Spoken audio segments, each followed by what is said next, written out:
We'll wait a second here for people to get in.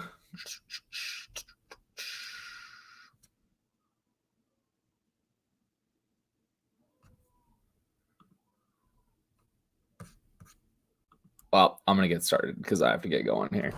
Okay, welcome back. It is Josh Thomas, aka DFS up north, with another Chalk Donkey PGA GPP breakdown for DFS Army. Excited to be here. This one's going to be live, so if you have any questions, you can chime in as we're going along here, and I'll try to get to them, see what we can do.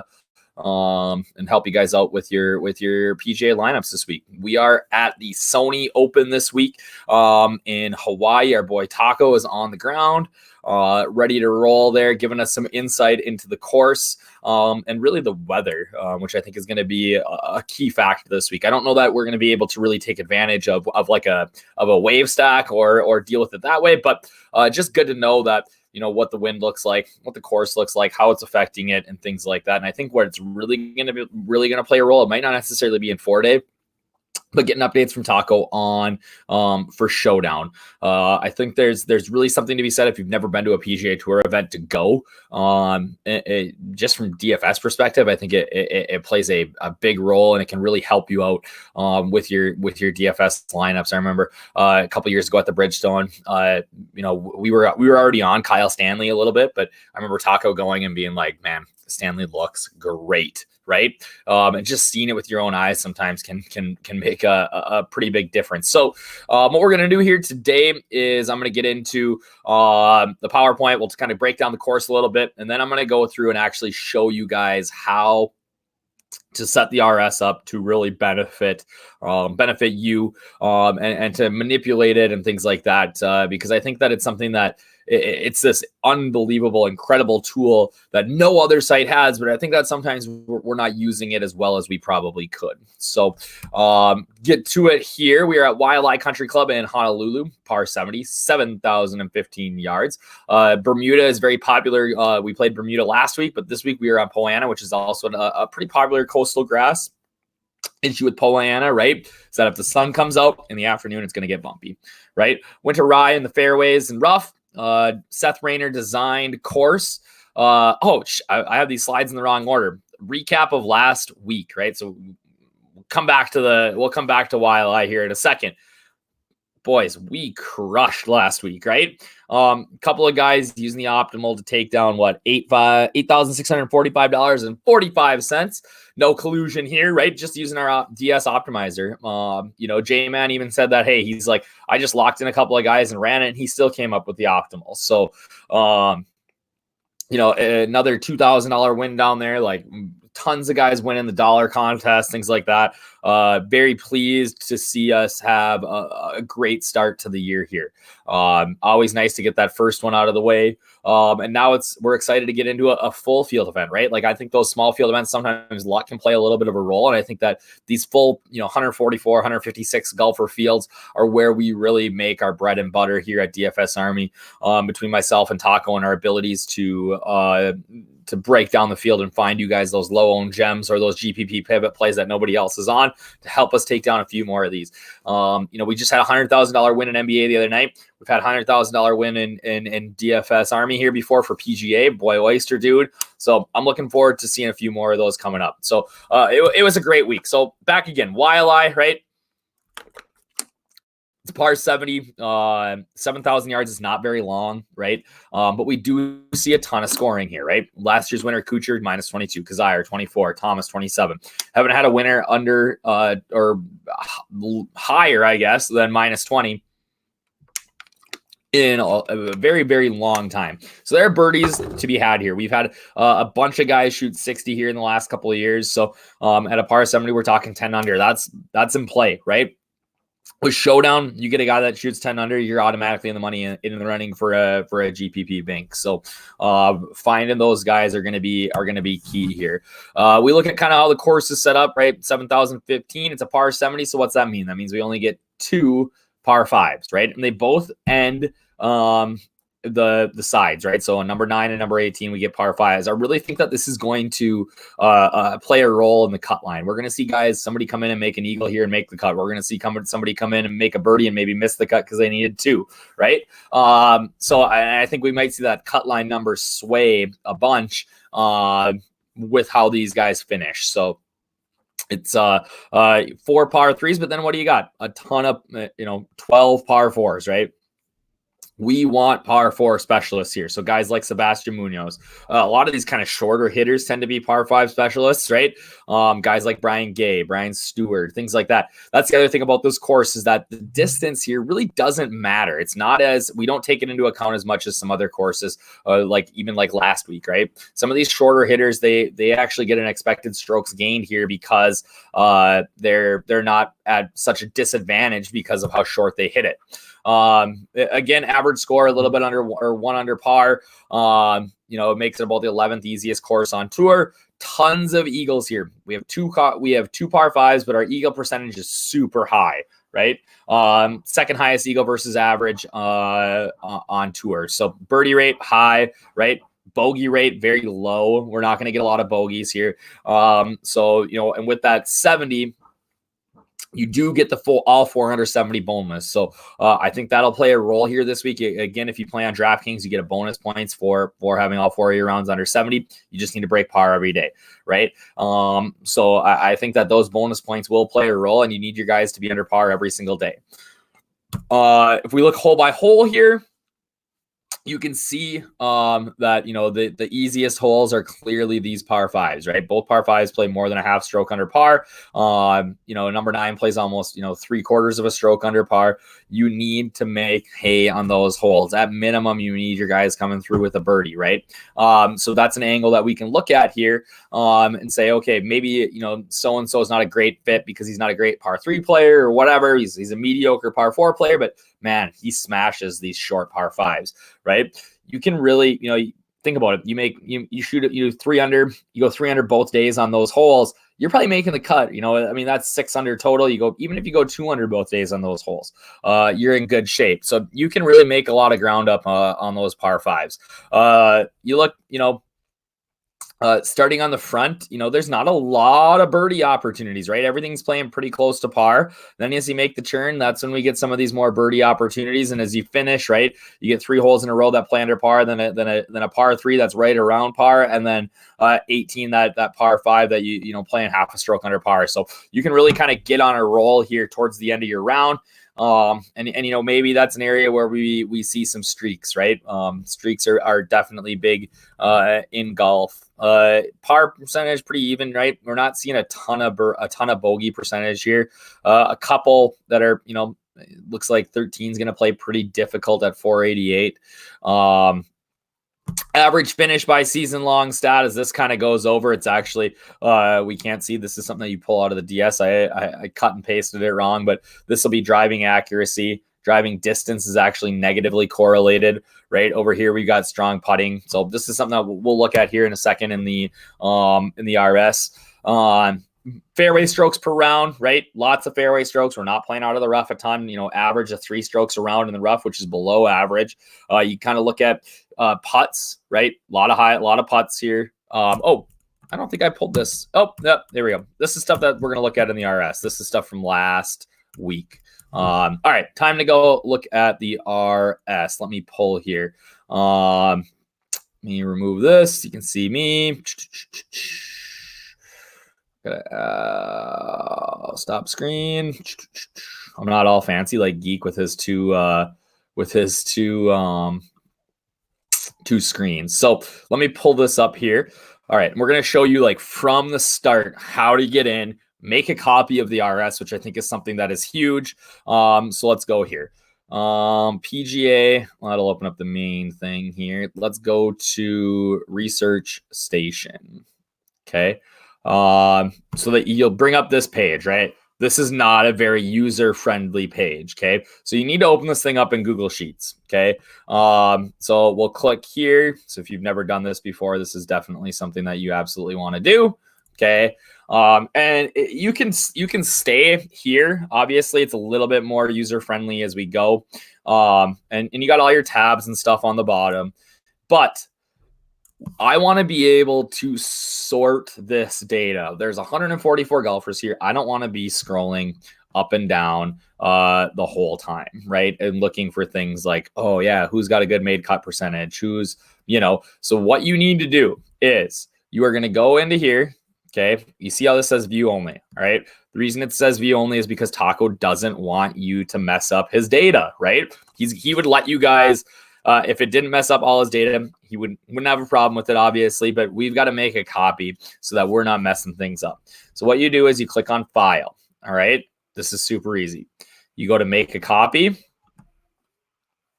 opens it up in your drive folder, boom, make a copy.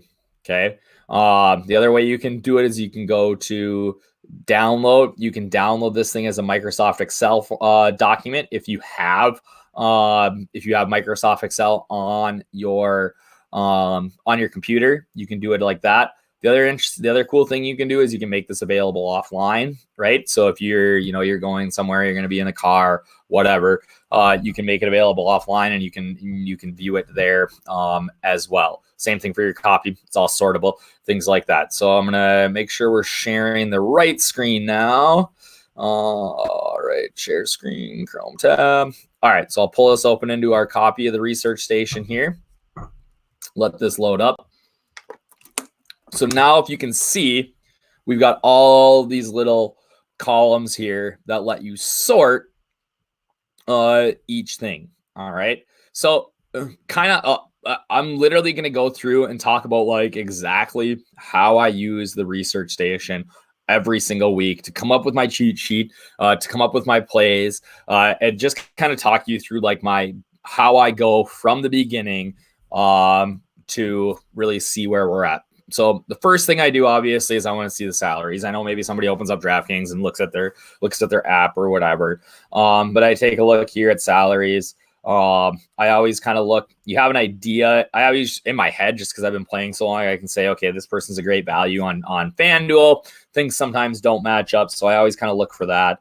I can see like, oh, Sneds. Cam Smith might actually be a little bit of a value here on DraftKings, on FanDuel. Look, just see if there's any sort of discrepancies as we go. So that's maybe the first thing I look at. Then the second thing I look at is I want to see, just off the top of my head, I want to see who the values are. All right. So we have our projected ownership percentages, our fantasy points, and then value. Okay. And if you're going to sort, you always sort Z to A, or at least I do, because that brings the highest number up. So value, what value is going to tell you is, okay, this person is, here's their projected points versus their salary versus their odds. So this is telling you like this guy is a very good play based on how we project him for points and what his odds are, right? Ownership is not taken into play in these value plays. All right. So right off the bat, guy I already like this week, Mark Hubbard, who had a great fall and scores a ton. He pops off the page as a huge value here, right? We're projecting him for 65.84 points at $6,500, right? So if I were to go and look, just to give you guys like a better idea, if I sort this back by salary and I go down and find Hubbard here, go down and find Mark. Okay, so like obviously we can see, right? So he's got 65.84. The guys priced around him like Ryder, Shank, Luke List, Cage Lee, Bobby Streb, right? They're only projected for 53 points. So if we're projecting Hubbard for 65, that obviously he's going to be in a smash spot, right? Same thing with Doc Redman, right? He pops out here 9.99 for the value. Some weeks when we do this, the value is the high price guys. Sometimes it's the mid tier. This week, what it looks like as we kind of go here and I'm looking at the salaries, it's this low 6.9, 6.8, 7K range that's really popping as value.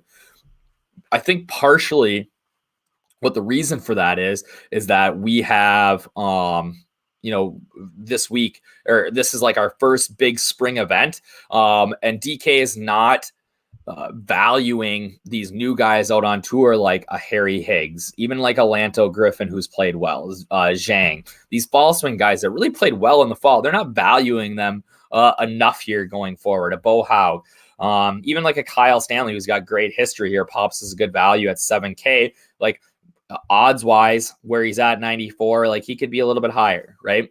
So value, like this helps me find like these are the sleeper punt guys that I want to play. So if I'm going through here and looking like, so our ownership projections have Hubbard at 8, 7, anything under 7K. If we're getting above 5%, like that's a hard, it's not a hard no for me. I like these guys, but it's hard for me to really be like, yeah, let's make a play in GPP here. Because I got to get, for me to get leverage on the field, like I need like 7. I mean, so like, let's say Hubbard here, he's 8%. If I want to go 2x the field here, 16% Mark Hubbard, like that's quite a bit for a guy that's, fairly volatile, 6,500, right? It's not like I'm making a 2x play on, I'm trying to think here, Dylan Fratelli or somebody like that, that I have a little bit more confidence in. So, I try to stay away from those guys, and those guys also get really popular, and talked up, so like if you look, a lot of guys in the DFS community are talking about Hubbard this week. A lot of guys are talking about Redmond, Bryce Garnett, 4%. I can tell you right now, nobody's talking about Barracuda Bryce except for our boy Maxi and Slack. Like he loves Bryce.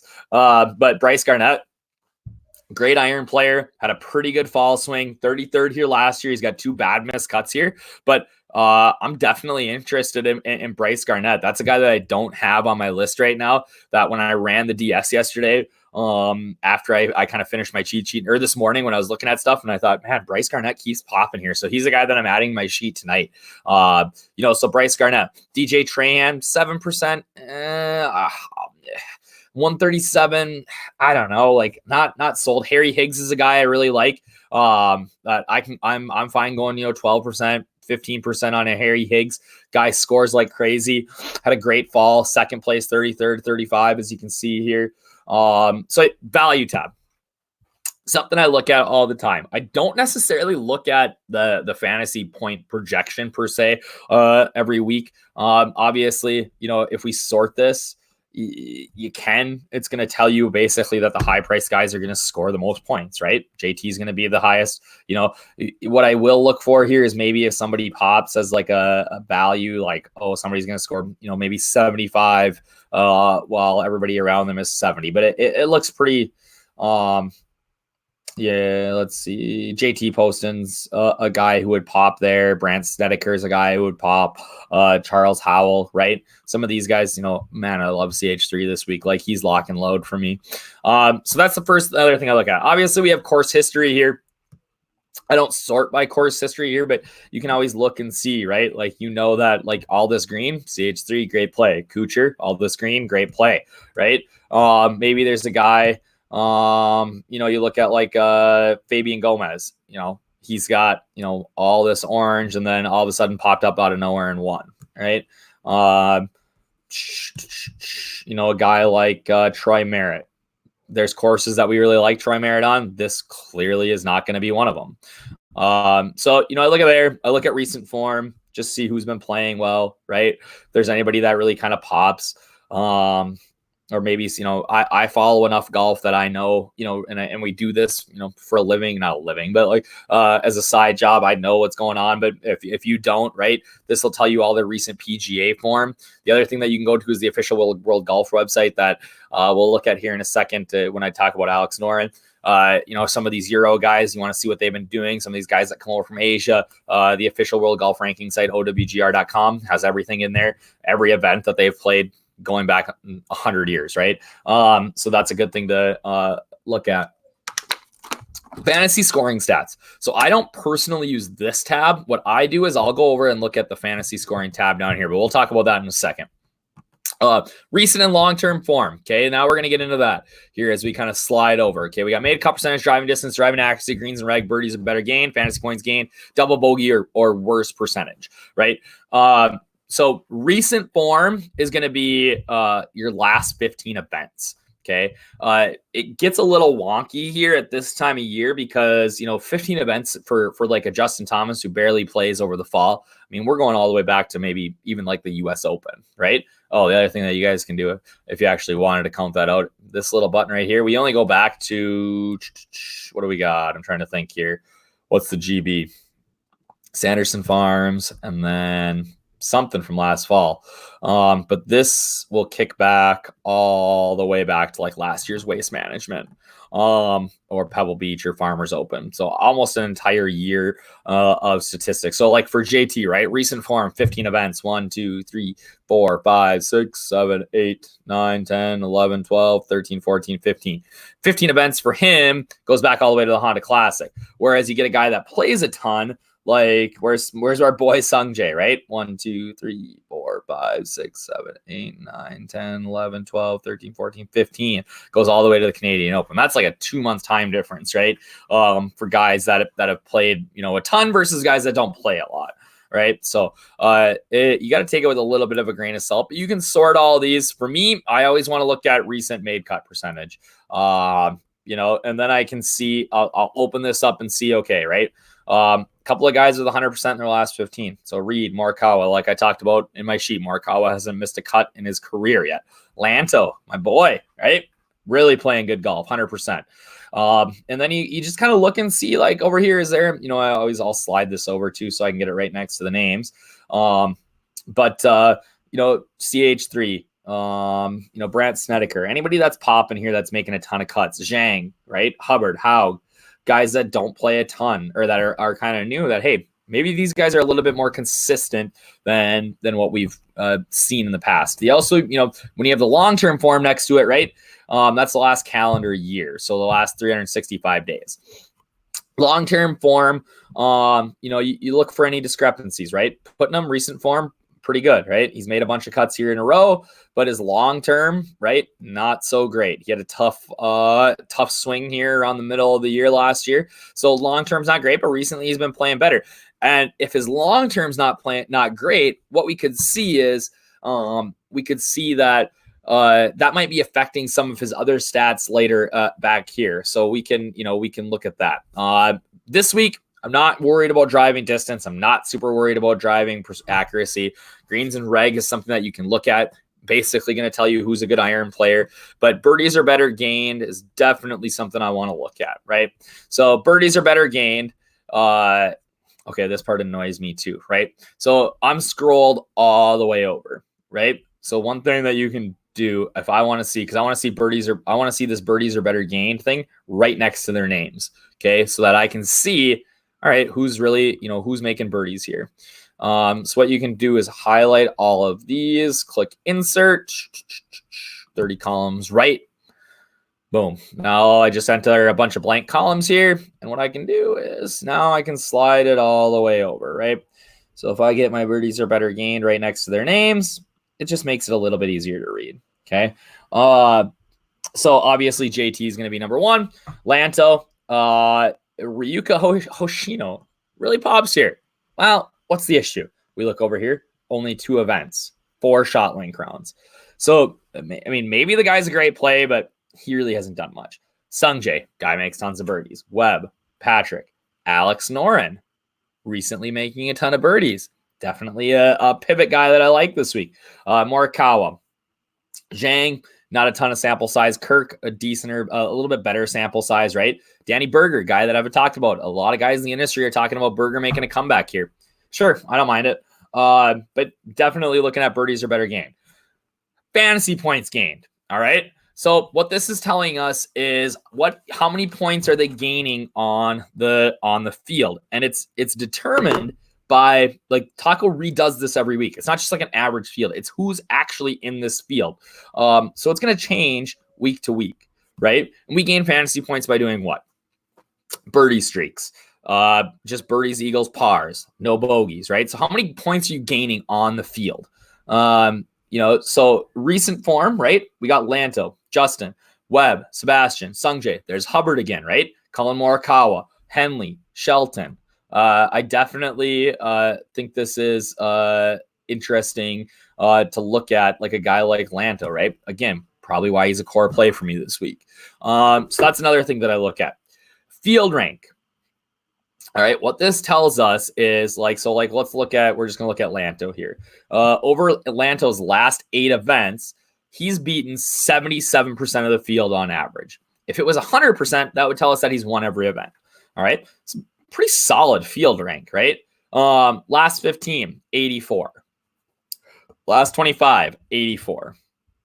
Last year, on the whole, last year he only played 7 events, but on average he beat 84% of the field. Okay. When we then the other field ranks we account for, like this week, is considered an easy course, right? So how do guys do on easy courses? Like what percentage of the field do they beat?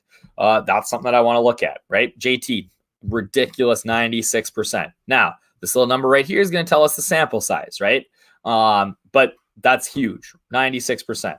Sung JM, 10 events, 82%. Carlos Ortiz, 10 events, 77%. Get them in your lineups, right? These are the guys that crush these easy type courses. You can do it for par 70. Let's see if we can find any gems here that are popping as par 70 specialists. Bobby Shelton. Okay, so now see that little red number? What's that telling us? That's only one event. So the one event that Robbie Shelton played on a par 70, he beat 96% of the field. Is that a very big sample size? No. All right. So then we start looking, all right, off the tee this week, I'm not very concerned about. I'm always concerned about strokes gained approach. All right. Who is putting well? Who is hitting their irons well? I always go like last 25. So that gives me about 6 events, right? If you make every cut, it's about 6 events. The nice thing is when Taco puts it in here, right, we get 10, 25, and 50. All right. So I can see, okay, recently, is it getting better? Is it getting worse? Right. So JT over his last, 25, 1.3 strokes gained approach, 1.44 over his last 10 rounds. So that's improved. Big time improvement over his last 50. So JT, we can say, yeah, JT is clearly figuring something out with his irons here. Now, the opposite end of the spectrum is going to be a guy like Emiliano Grillo. Over his last 25, he's at 0.95. That number's come down though. I would say that, last 50 is probably your mean. So maybe he's going to revert back to his mean a little bit. But what we really want to see here is we don't want to see like huge gaps. All right. We don't want to see like if Grillo over his last 10 rounds was like 0.1 and his average over his last 50 was like 0.9, he'd be a buy low candidate for me. He'd be a guy I'd be like, okay, his iron play is going to come back. He's dealing with something, maybe a little swing change. It's going to come back. What I do like to see though, for some guys is this massive consistency, right? Last 50 rounds, 0.93, 0.91, 0.90, Morikawa, right? He's just going to average 1 stroke gain a day with his irons. That's awesome. That's way above the field average, right? So again, like something like this with Stanley, it sticks out a little, right? 1.74. That means that he had just a ridiculous round with his irons at some point. Now, if you want to dig deeper than this, what you can do is you can slide over to the bottom here under this strokes gain tab and find out, okay, let's look at Kyle Stanley. Did he have just a ridiculous iron playing around that's really kind of messing with our total? All right, yeah. So if we look back here, we can see that 1.5, 1.4, 0.4, 2.3, 0.9, 1.7, 4.7, minus 0.3, 3.2, right? So over the last 10 rounds, like we've got a couple of these outlier rounds, but honestly, like I don't hate it, right? Like he's been pretty consistent. If we had a bunch of red with just or a bunch of these oranges, like 0.1, 0.2, and then a couple of outlier 4.7 or 3.5, then I'd be a little bit more concerned. And we have this data, for putting, around the green, off the tee, things like that. Okay. So if you wanted to dig in deeper, you could. So that's the next step that I go to. The other thing I want to look at is, I believe Taco fixed this. I think this is supposed to be their POA stats, right? So what I want to look for is I want to see who is a good POA putter and if there's a difference between just their baseline. So what I'll do is I'll say, okay, Lanto really pops here for putting on POA. Okay. That number is above his average here, last 10 and last 25. Right. So what that tells me is that I'm expecting Lanto to have a very good putting week this week. And if this number over here is if these numbers are green and this one's lower, let's scroll towards the bottom, right? So like Kevin Na, right? Last 10 rounds, he's gained 2 strokes putting, but he's a terrible pull-up putter, right? What's that going to tell us? That's going to revert back to the norm, right? He is going to not be able to get it done with the putter like he has been over his last 10 rounds. Even like a guy like Russ Knox gives me some concern.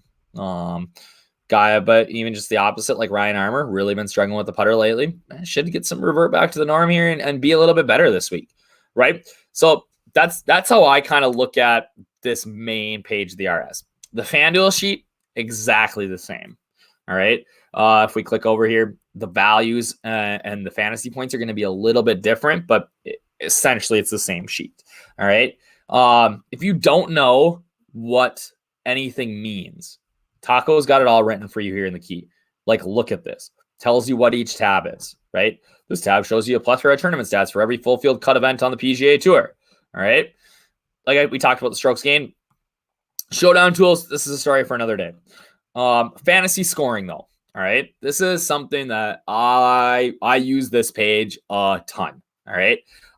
So what I want to see is what I sort for here. We got to go A to Z for this one because I'm looking for the ranking. All right. So what this tells me is the projected DK points per round based on what hole types we have and how players play on those hole types, right? So we can see we got 2 short par 3s, 2 long par 3s, 2 short par 4s, 5 medium par 4s, 5 long par 4s, 2 short par 5s. So we talked about those short par 5s, right? That you can maybe make a little bit of hay here on those short par 5s. So we'll sort that here in a second. The first thing, right? I just look at projected DK points per round. I want to know who's going to score here. So JT, Kuchar, Answer, Webb, Higgs. Basically, this is telling us that these guys are all great course fits, right? Higgs, 396 holes, not a ton of data on the guy, but I do like him this week. All right. And then is there a difference in your rank here from DK to FanDuel, right? Cooch, a little bit better DK play than FanDuel. The opposite here for Morikawa, Higgs, Simpson, right? So you can use that in your lineup construction. But what I want to see, okay, right? Obviously, we can sort by these short par 4s, medium par 4s. We want to see who's a good par 4 scorer, right? These 12 holes are going to be very important, but maybe I can get an edge on the field here with my short par 5 scoring. I want to find guys who are going to crush here. Looky, Alex Noren, right? Definitely a guy that I like. He has been smashing par 5s, right? 88, not a bad sample size. Better than JT, overall strokes gained wise. JT has got a little bit higher DK point projection. That means that he makes eagles more on these holes. Munoz, Harrington, guys I love. Lashley, Fratelli, Burns, Sabs, Cooch, right? So looking over here, all right, so maybe, Burnsy, right? Let's look at him. Wow, but we scroll across here and we see that, man, he really struggles on these par 4s, right? Swaff Daddy struggles on those par 4s. Munoz, though, right? Great par 5 player, unreal medium par 4 player, and it's a par 70, so you lock and load the guy. So again, something that you can mess around with, something that I definitely look at every week. I use a ton of. I am digging through here. Okay, who's scoring on which types of holes, right? I'll sort for DK points on these par 4s, right? Oh, Cam Percy shows up. Percy, all right, I might have to get involved a little bit more here than I was. Guy smashes these par 4s. And when those are 12-year holes, you want to get involved. Field rate tracker, not something that I use a ton of, but basically it just tells you, this is what, his last over his, gets a little bit deeper here. Field, you can look at like the field strength. You can look at each event, tells you how many kids were there, what the strength was, things like that. Tournament comparison. This is, basically where I pull all my information for this Chalk Donkey article, and thing. Stat Cruncher, this is what I'm going to look at next week when we come in here. But if you want to mess around with it, you're basically just using your weights, and you can use this to kind of create your player pool. It'll change guys' projections, things like that. So let's go back to our PowerPoint here because I'm going to get into our Chalk Donkey guys that I want to play this week in my pivots. So, Application window, PowerPoint slides. Here we go. All right. So first chalk donkey of the week. And I know Taco loves this guy. I do. But Weber is, I just don't know that I can pay 11.1 for Webb. Like, I'm just going to pay up. I'm going to pay up for JT, or I'm going to pay down to Collin Morikawa. Like, that's just kind of where I'm at. I think that Webb's going to be like 20%.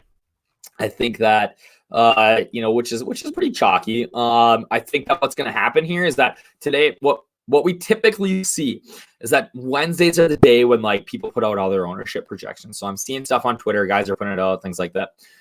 Most ownership projections when they come out today, what are they going to tell you? They're going to tell you that JT's the top guy, 27, 28, 29%. What's everybody's reaction going to be? They're gonna get off him. They're gonna, oh, fuck, I can't play 30% JT, right? I can't do that. So what, like I said, they're gonna drop down here, and they're likely gonna go to Webb and take that salary relief. So I think we can see Webb's ownership climb even higher here. You can't bet against Webb. It's super hard to. If there's anything that I could say, it's that I don't know that his off the tee game has been great. I don't think that matters a ton here. Maybe the putter's going a little. He's a good POA putter. He's gonna have to putt well this week. Guy makes. Like I said, I don't have like a statistical reason to get off him, other than I think his ownership's gonna climb, and I'm just gonna take the leverage on the field here. I'm gonna get away from the chalk guy and go to somebody else. Not a direct pivot, but Abraham Answer is just going to be way underowned here. We talk about those projected fantasy points per round or projected DK points per round. Like, Answer is a great fit. I definitely like him at that 9K range. You can start like a cash lineup with guys like CH3, Answer, and kind of just hammer that mid 8K range, that low 9K range, and build a really nice lineup. I think that's going to be a very unique lineup build this week as well. I think guys are going to pound JT and Webb and try to, and Morikawa, and try to get those cheaper 7K guys in there. And even some of those 6K guys like Hogue and Harry Higgs and who was the other one that was down there that was going to be popular? Hubbard. I think that those guys will garner some ownership because guys are trying to build that stars and scrubs approach. So this might be that forgotten range this week. I definitely like some Abraham Answer. Everything I see is JT posting climbing in ownership. Maybe guys get off him because of that, but I just like he struggles on these. We project him for good points here, and that's fine, but he really does struggle on these par fours. You're paying 8,100, so you're talking about a top 20, 25 guy in terms of salary, and he's not top 30 in any of these key par 4 and par 5 ranges, right? He's a decent par 3 player. The guy can putt out of his mind, right? At times, but even looking at the strokes gained, it doesn't make me super excited about it, right? So for me, I don't know. Like, if he's going to be 18, I might go full fade here and just not get involved at all. Like, I'll take the ownership, the leverage. Like, if he misses the cut, we're sitting pretty, right? I don't think around the green matters here. The greens are pretty big. So his chipping game isn't going to really do anything for him. I think you can go full fade here. Unless I get an update on ownership and he's going to come down, I'm okay walking away from JT Poston. Guy I love, right? That is going to be massively underowned. Alex Noren, former top 10 player in the world, right? I did one of those like quiz things the other day that tried to count back the top 10 players in the world, like all the way back to like the 90s and see how many you can do in like 5 minutes. And I don't know, I was like 200 out of 300 or something like that, but I couldn't figure out who the other Swedish Stenson, like I knew that was an auto from 2 years ago or 3 years ago, but Noren was the other guy. He's not that far removed from almost winning the Farmers Insurance Open. Was that last year when JB Holmes had to come back on the Monday and JB Holmes took 12 minutes to pick a club after sitting on it all night? But yeah, like I like Noren. He had a great fall. like he's played really well on the Euro Tour, and we're gonna get him at like 3 or 5%. I think this is a GPP winning play this week. I'm definitely interested in Noren this week. We look back, RSM 10th, the Nedbank 44th, Turkish Airlines 28th, Bermuda 15th. Monday, the French Open, right? T18, Italian Open, 34th, Dunhill Links, 15th, BMW PGA, 28th. We're going all the way back to the Omega European Masters, which has that a funky ass course, that Crans de Sur, which is super hilly. Like it's a weird course. Not what we're talking about here. Yeah, like I'm in on Noren here. He didn't make the FedEx Cup playoffs, right? He had that 12th at the FedEx St. Jude. He was 11th at the Open. Like 3 to 5%. Like I don't know. I'm super in on Noren this week.